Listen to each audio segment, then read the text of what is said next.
We just had an awesome interview with Anthony Iorio on location at the Blockchain Futurist Conference. Ulf, what did you think of the conversation? I loved it. I mean, speaking with Anthony, he's been on our list of guests that we wanted on the show since day one. To now get a chance to not just have him on, but like talk to him here in person and learn all about his project Andiami. That was really what we dove into. I mean, it was great to also talk about his history and involvement with Ethereum and the other founders. But then to get into Andiami and everything he's doing with that today was super interesting. Yeah, so much good ground covered. Andiami is this massive project he's taken on, and it's going to be interesting. I mean, Anthony's had a lot of success in the past, so it'll be interesting to see how this plays out over the years. But we also talked to him about what does he think of the other Ethereum founders? What will the price of Bitcoin be 10 years from now? This is an interview you won't want to miss. Show me the crypto. Show me the crypto. Show me the crypto. In a world on the brink of disruption, two men will bring you clarity by interviewing some of the most intelligent and influential names in the blockchain world. Welcome to Show Me the Crypto with your hosts, Wade Patterson and Ulf Lonergan. Hey everyone, welcome to a brand new special episode of Show Me the Crypto. We're here live on location at the Blockchain Futurist Conference with Anthony Iorio, who just gave an awesome opening keynote presentation. Anthony, welcome to this episode of Show Me the Crypto. Thanks for having me. Yeah, excited to talk to you. And first thing I want to ask you is, we're here in Toronto, and can you tell us a little bit about the Toronto crypto scene over the years, in terms of, you know, some of the audience members who have maybe never been to Toronto? Why is Toronto an important part of crypto's history? So most of the history that I'm aware of, and not so much the last few years, is like from 2012 to 2016, 17, 18, I guess. It started the scene in 2012. There was nothing that existed then, and when I heard about Bitcoin, I thought it'd be a good idea to start a meetup group, and I started the Toronto Bitcoin meetup group in 2012 and had about 8 people. A couple prominent people like Vitalik showed up for the first meetup, and Peter Todd was there, and Dino Mark was there. So that core of a few ended up turning into events that we were doing with hundreds of people and then thousands of people, and building the community out and having consistent events, and then groups like Bitcoin Bay and others like Futurists here that are helping to continue the community building side of things, which is something that I stopped focusing on as much after like 2016. But the core of a lot of projects have started out here. Ethereum, I still say, is the birthplace, was in Toronto here. We ended up going to Switzerland for reasons that were beneficial for us to set up the operations, but we had hubs here in Toronto, and we had Switzerland, and we had Amsterdam, and we had Germany, but there's just been a lot of people and a lot of projects that have spawned from Toronto, and I think a lot of it has to do with community and events and things that were started very early on. Yeah, and it started obviously quite grassroots with just get-togethers and in meetups. Bars. Yeah, in bars. It Yeah. was in bars, the meetups for a long time, yeah.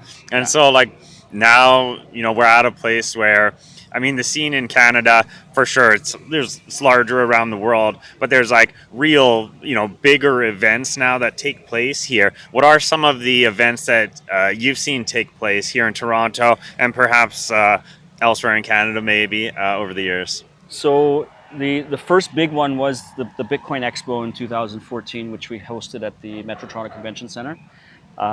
It was the first time the Ethereum team kind of descended upon one location, where I got to meet a lot of even my co-founders I hadn't met before, who came down, and it was kind of a Bitcoin event, but it ended up Ethereum being the core sponsor, and it ended up turning into the first like Ethereum conference. And this was back in the first quarter of 2014, when we were really starting to kick things off with Ethereum then. So that was kind of the first large event. There's been Futurists that we're at now, which has been around for a while. There's a whole big Web3 community here. There's been different meetup groups. The first Ethereum meetup group, I think, started out of here. There's just been almost every week there's events that go on. The Bitcoin Bay guys are a community organization that's been around. Kind of when I stopped doing my stuff, they really took things over, and they help new people get on board. They do events, they do meetups, I think every week still they're doing. So there's just been a massive community of grassroots And then also businesses and more corporate events as well. And it kind of now culminates into kind of a combined thing with both. So you're going to see everything here today. You're going to see a lot of suits walking around. You're going to see a lot of the t-shirts and jeans and running shoes crew as well. But that's all part of a big ecosystem. So a little everything. That's right. We want to learn all about Andiami, and we're going to get into that. But beforehand, I'm just curious, like right now we're in a crypto winter, in a bear market.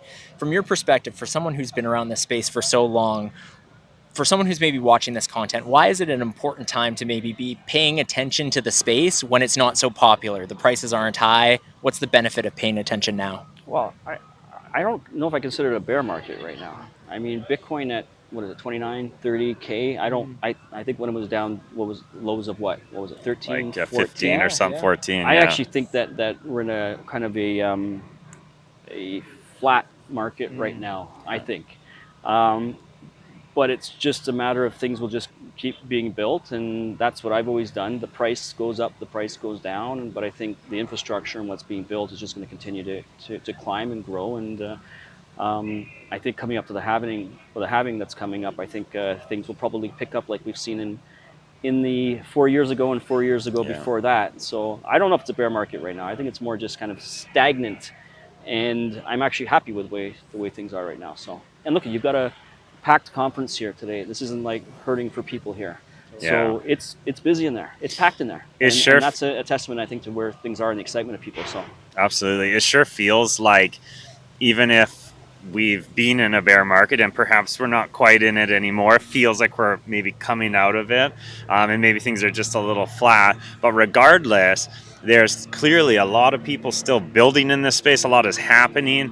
It's not, for those who have been around for a while, it's not maybe like the last bear market, the last crypto winter, where it really felt like things died to like an all-time low. This time it's kind of felt like while prices have gone down and for sure some investors have been hurt, at the same time, there's lots of people, there's more momentum than ever of people actually building and working in the space.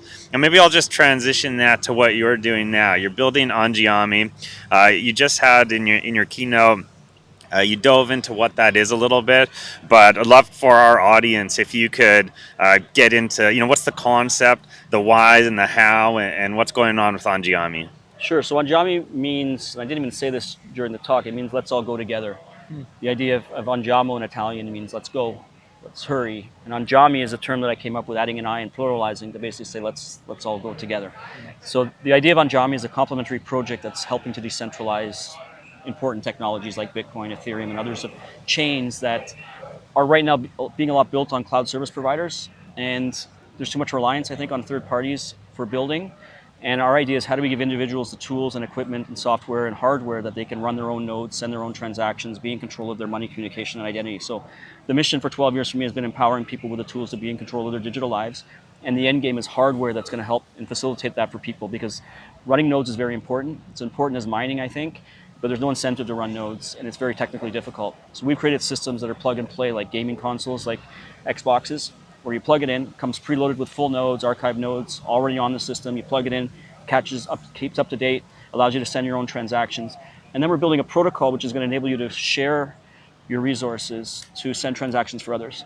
So in a peer-to-peer BitTorrent-esque fashion, a decentralized peer-to-peer network of nodes that individuals can run and be incentivized for running nodes, and then incentivizing to share those resources to help others send transactions and hopefully get infrastructure off of cloud service providers so that we could have tens of thousands or hundreds of thousands of nodes being run by individuals and not have a reliance on one massive player that could change the rules, or government says do something, and then all this infrastructure that's being built on a third party could be at risk. So how do you decentralize node infrastructures for core projects, and how do you complement them and create wins for them by doing so? So we're not a competitive project. We're here to help great projects flourish and thrive, which is very unique in the space, because you're going to see this a lot of tribalism, but we support 20-something different chains right now. So you can buy a Avalanche box, you can buy a Polygon box, and then you can be a full node and you can help contribute to those ecosystems. So we're a complementary project that's giving the tools of software, operating systems, interfaces that makes it very simple for people to be sovereign and be in control of their digital life which is the money, communication, and identity, which has been the mission. So we started out with building wallets, the interfaces, then building all the infrastructure, and now building computers that are going to be enabling further sovereignty of individuals so that they don't have to be relying on third parties. And what's the plan for the distribution? Because the cube, correct, is that the computer? And so when will that be available? When can people start purchasing that? So the first stage is the distribution of the game. So everything's coming out as a game.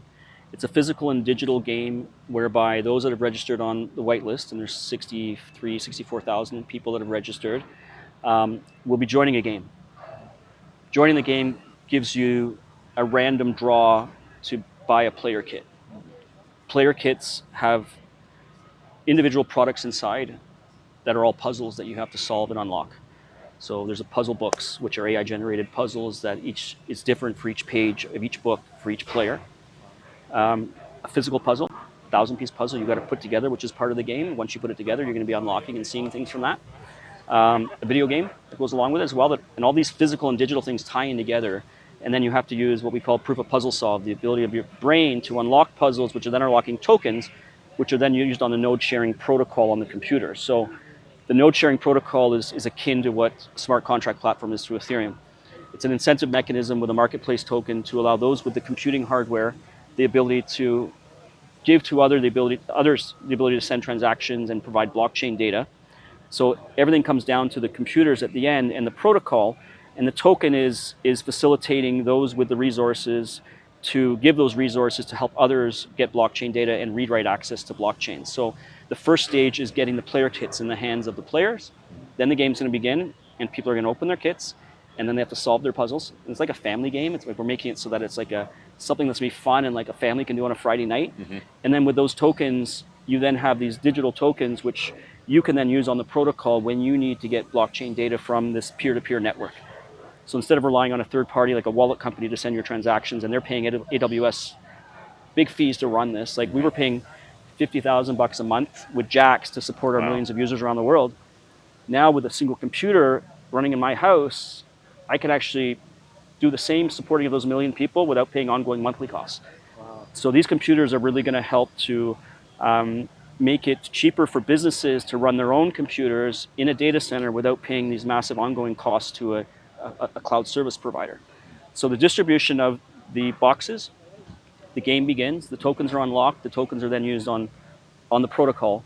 And the protocol will also be, you can build your own hardware as well. So we're open sourcing, everything's gonna be open source, the design. You're gonna wanna buy our kits because they're really cool little boxes, the cubes, or you can build them yourself and you can join the protocol as well. So everything's being done with open source systems, all things that you can build the hardware if you want, or if you're the average person and don't want to do that, you can buy one of the cubes and you can plug it in, and now you have this beautiful console like an Xbox that is actually a full node, comes preloaded with all the transactions, every single transaction that's ever existed on whatever chain you want, and then you can join the protocol and you can allow those resources to work for you.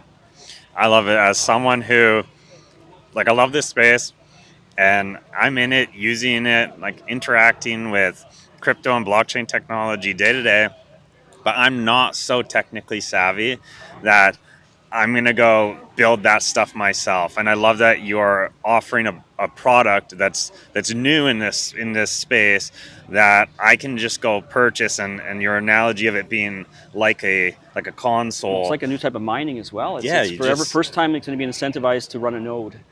And the first time that you can then share your resources with others akin to like a mining system, so you can be rewarded for people that need blockchain data, read-write access to blockchains. You can actually give that ability to others by joining the protocol and facilitating it for other people. And to answer your question about when they're going to be, I believe the cubes are going to come out in 2024. Yeah. The game, I think I'm planning to start it beginning of next year. Cool. I think get the kits in everybody's hands. The first, you saw the sample up there. Mm-hmm. The actual first sample is coming in. It's coming in from UPS right now from China. The first kits. Each kit is different.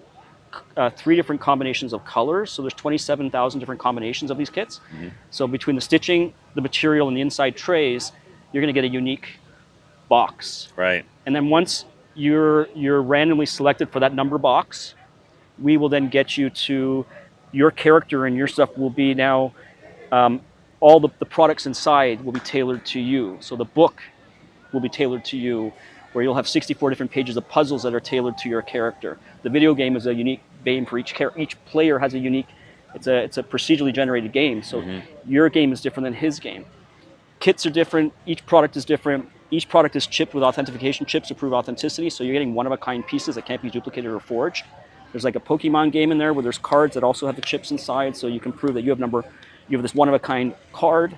The cards are part of a larger team puzzle, so you'll be working with teams to actually solve things as well. So it's a physical and team thing. And then there's also going to be buried kits around the world that we're going to be doing. That's what I was waiting to ask. I'm like, you said you're going to be burying these things around the world. Yeah. I love all the interactivity that you're bringing to this, not just because a lot of the time we're in a purely digital space, and you are bringing all these physical elements. Non-fungible fidgetals is the term. I love the fidgetals term. Yeah. NFTs, physical and digital items coming together to provide a little more value, I think, than what just digital can produce. So I think I've always been excited about physical and digital, and not so much about just the digital side. So everything we're doing is a physical product. We're selling physical kits. That's how we're actually going to be. You're selling a product. I think they're going to go for around $500 a kit. And when you see these things, the actual kit, like the actual case, could be something that's worth that amount. But then it's coming with all the puzzles and all the game and the pieces inside. And that's what we're doing. We're selling this game. And through your brain power, you're then unlocking tokens. And you don't know how many are coming on your kit. It's going to be a randomized thing, and you could get this kit that's going to have, a great deal of tokens. But we're not selling tokens. We're selling these kits, and you have to use your brain power to unlock the kits. Anthony, I know you've been building computers since the age of 8, that your dad is incredibly innovative and creating different things. But where did the idea for all of this come from? Is this something you've been stewing on for a while, or what initiated this? 12 years of putting all the pieces together along the way. I mean, starting with interfaces, then thinking about, the design for the cubes came in 2016. I got that designed and done. We've started manufacturing the computers now over the last couple of years. The game, everything's a game. Bitcoin's a game, Ethereum's a game. There's incentive mechanisms and gamification that bring people together to work together towards outcomes. So what we're doing is a game, because people ask, why you do this? Because we're making it a little more fun. And how do we decentralize the distribution of these tokens in a fair and equitable fashion as well? How do we make it easy for someone for a small amount to be involved? How do we ensure that one person isn't grabbing everything, which is a whole problem with distribution? So you can only have one person on the whitelist at a time, only one player in the game. There's going to be rules. If you break the rules, there's going to be consequences to that. And it's just a matter of just how do you create a game, and how do you bring tech together and principles and tools that are all coming together to try to create the world's best game is what we're trying to do here. And then along the way, how are you creating the value with the technology and the tools that are helping to empower people so that they're not beholden to others, or having to have trusted intermediaries between themselves and their digital life. So you've talked a little bit about, for those who are getting interested, they're like, oh, I want to get one of these. You've said about where you're at. You said maybe there will be about $500 per these boxes. We'll see. Yeah, these are all where I'm thinking right now. I want it to be a price point that the average person can participate. Yeah. Right? There's no VC thing. I've funded everything right now. I don't need the money right now to do it. So I'm actually just we're building. We're going to have all the kits manufactured first before we actually sell them. So you can be able to see them all first, because that's something in the ethos of the space is not a pre thing. Yeah. So we're going to be abiding by that, where you're actually going to, the physical boxes will all be visible, and you'll see each one, and you'll see the differences, and they're all numbered and they're all chipped. And then being on the whitelist will just give you the ability to secure one of them. And so, and is the whitelist still open for anyone to join? So that would be the first step. Go join the whitelist. We haven't closed it yet because we don't think we've done a good enough job going to each community we're supporting, all the different chains, and telling them what we're doing yet. So we don't feel everybody's aware of the project yet. So I think it's not fair to close something yet that people that haven't heard about the project, and we're not about marketing. We have no PR. We have no marketing team. We've been heads down building since our announcement last year, and we really haven't even put out an announcement, I don't think, since the beginning of the year. We've just been building and moving things forward, and the talk today kind of gave a little more about what we've got, the machinery that that's in my space over there, all the different puzzle machines and the book printing press and putting the hardcovers. It's all machinery that we have now, and we're doing it in-house to make sure that we're in control of the the security of all the stuff, because we can't outsource that to someone else because of the way we're doing this. So we want to wait until we can have a video or something that's going to go out to all the different communities individually to show you that we're joining the Avalanche community, we're joining the Litecoin community, the Bitcoin community, all the chains that we support are going to have these computers, and we're here to help them flourish and grow, and that we're complementing and part of their community. So once we do that, I think we'll close the whitelist. Anthony, this has been such an awesome conversation. So exciting to hear about Andiami, and just we're excited to follow along with it. We have 3 questions we ask every guest at the end of Show Me the Crypto. So we're going to get to those in one sec. But before we do, I'm just curious. So closing out the conference, we have Charles Hoskinson, who you know, one of the co-founders of Ethereum. What's the relationship like with the other founders of Ethereum? And do you stay in touch with these people, support them? What are your thoughts? So yeah, I support all of them and what they're doing. I can go through each one. So Charles, I see frequently. We're in groups together. We have conversations on a regular basis. I've seen him recently. He was at an event, another one in Toronto, I think end of last year as well, that I was at. He's actually got a picture of one of the cubes, the Cardano cube, that he took a picture with and posted on Twitter. Yeah, I'm frequently in touch with him. I haven't spoken with Joe Lubin for a number of years. Vitalik I haven't spoken to in a number of years, mostly because I think with many people, I'm not out as much as I used to. Amir Chetrit, saw him in Dubai recently. Me, Charles, and him were together in Dubai a few months ago, so the 3 of us were there. Mihai Alizé I haven't seen for a number of years. Jeffrey Wilkie, he's a very private person, haven't talked or seen with him for a while. A lot of the core team and a lot of the initial team still, a lot of them from Toronto here. And a lot of them were people that came out of Decentral. So I still see quite a few of the core team. Bob Summerall was here. He was one of the initial guys. But my focus isn't really Ethereum. And a lot of the guys that are working on this, who did I miss? Gavin. I spoke. Gavin, we've had email communications a bit over the last year. He's helped us with the Polkadot infrastructure that we built. So it's nice to be able to connect with all the different teams. Like we've got Cardano done, and that was through coordination and collaboration with Charles and his team to get that going. Did the same thing with Polkadot. I think I've covered everybody there. I think of the initial founders. I hope I didn't forget anybody. It's good trivia. Yeah, I'm pretty sure you got everyone. I think I got everybody there. Yeah, I think so. So, I'm proud of what the project's done.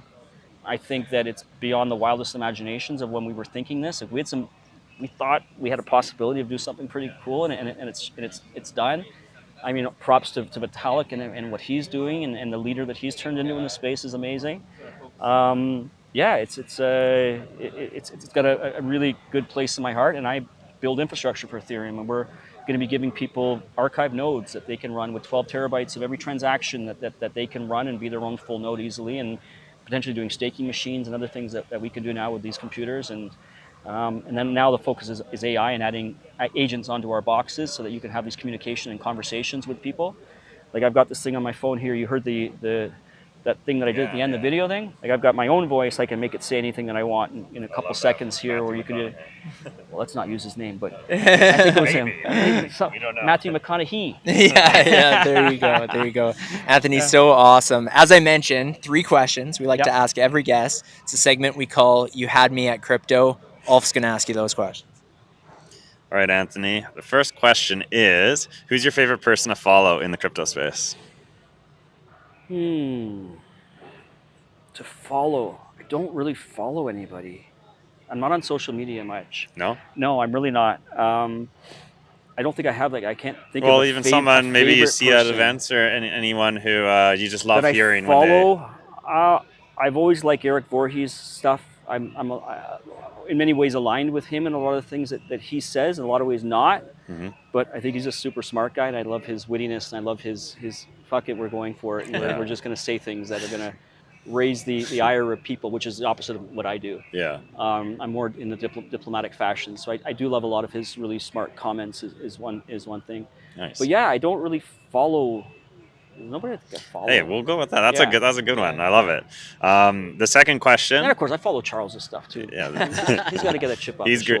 shoulder. He's got some great content too. Great content He too. does. He's got great videos. I remember the first video Cardano. I remember the whiteboarding session with that is one that sticks out of my mind with his. That's great. Yeah. Super smart guy. All right. Second question. What will the price of Bitcoin be 10 years from now? Oh, I don't like to do predictions like that. But that we I only do this one what's because going on next month. we only do this one because nobody knows. We're going 10 years out. It's just for fun. Just for fun. 10 years out. I don't know. No one does. No one I does. know nobody does. But then to make a prediction on something that you don't know, I'm just like grabbing lottery tickets out of the air. It doesn't. We've got 120 plus lottery tickets going on this one. Can we one. say in the millions? Can I say that? Yeah. Is that Oh fair? yeah. That's a great Okay. answer. We had 30 million from someone here earlier today. Hey, so good. It could be. It All could right. very well be. the millions it is. All right. Third question is, what is the most underrated project in the crypto space? And unfortunately, you can't say Andiami. Yeah, no, definitely wouldn't say that. I like what Steve Dack's doing with the EAS, with the Ethereum attestation system. Steve was my initial partner back in the day with Jaxx and another project before that back in 2012. He's always built on the idea of decentralization and open source, and he's here presenting on what they're doing there. And I think I'm rooting for that project to do some amazing things, because a lot of times projects that are focusing on building and not on marketing, which is what this is doing, and the value that this is going to be able to create for anybody that can to figure out a way to attest to anything, and the system that they come up, I think is really great. So I'm hoping that, and I'm rooting for that project to do very, very well. Nice. Love it. Great answers. Anthony, when we launched our podcast in December 2020, you were amongst our list of wish list guests that we'd hope to get on. So this has been a real treat. Thanks so much for... Did you reach out to me? I should have asked that before. Did you reach out to me? We tried. Okay. That's okay though. We just needed to meet you in person. So thank you so much for joining Alf and I on this episode of Show Me the Crypto. I'm glad we got to do it, and my pleasure. Thanks for having me, guys. Thank you for listening to Show Me the Crypto. Please make sure to subscribe as well as rate and review this podcast.